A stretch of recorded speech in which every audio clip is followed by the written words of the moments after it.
Bluesteel Blasphemer is an isekai action fantasy light novel written by Ichiro Sakaki. This is my optimistic and spoiler-free review of Volume 2, as translated by J-Novel Club. And just a reminder that it's a spoiler-free review of Volume 2, so we'll be talking and mentioning things from the first volume. So during the first volume, we really got to find out who the main characters are for our story. So in the first volume, we got introduced to obviously Yukinari Dasa as well as Fiona and Berta. Yukinari and Dasa didn't really change too much during Volume 1, you kind of just learned out how they were, but Fiona and Berta you got introduced to and then you saw them change during the rest of the volume. This volume kind of follows that same theme, that you get Yukinari and Dasa not really changing too much, but everyone else really changes quite a lot over the volume. The overall tone of this volume is quite the same as the first volume. You still have a lot of conflict in conversations, especially around the Erdgod morals, and there's also a fair amount more of the economical stuff that you had a bit of in the first volume. The action is very similar in detail as the first volume, although this time Yukinari doesn't have an angel card up his sleeve anymore. You also actually get a bit more comedy between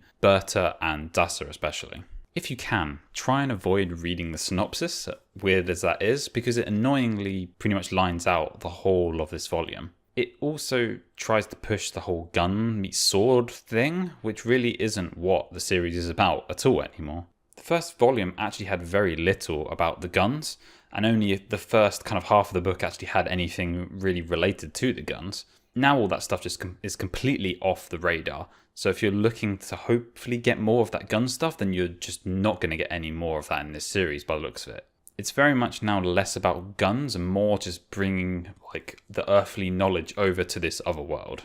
At the end of the last volume, Yukinari unleashed his Blue Angel form, which he completely decimates the end of the last volume with. The problem you have with that now is that any fight now is just default Yukinari in this Blue Angel form, so it doesn't really have the kind of impact it did have in the first volume. This doesn't mean that Yukinari now just goes into every fight and just wins it outright. He does meet stronger enemies and the fights still do have depth to them, so you don't have to worry now about this just being some OP main character beating everything he comes across. And that leads us into what I think the best part is about this volume, which is that you're not still stuck in Friedland anymore. Or, well, a still large majority of the book is spent in Friedland, but a fair majority of it is spent outside. And this introduces you to more characters, more people, and especially different morals around the attitudes towards the Erdgods as well as the Xenobeasts. Somewhat frustratingly though, it does kind of cement Friedland as this kind of hub where the story is going to always centre around.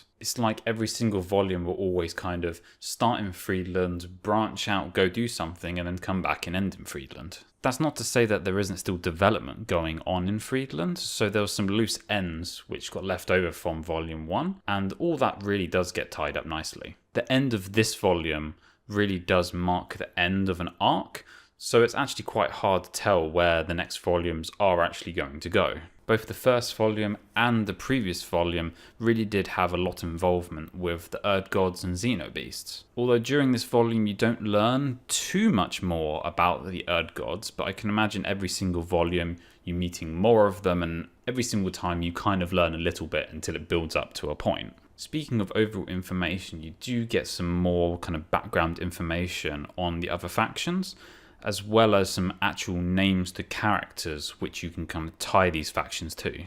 Overall though, this volume does take a bit longer to kind of get going. Kind of almost because of how the first volume ended with all that action, a fair amount of the start of this volume is quite calm and there's not too much conflict going on. But once it all does really get going around the centre of the book, it just keeps on going right up until the very end.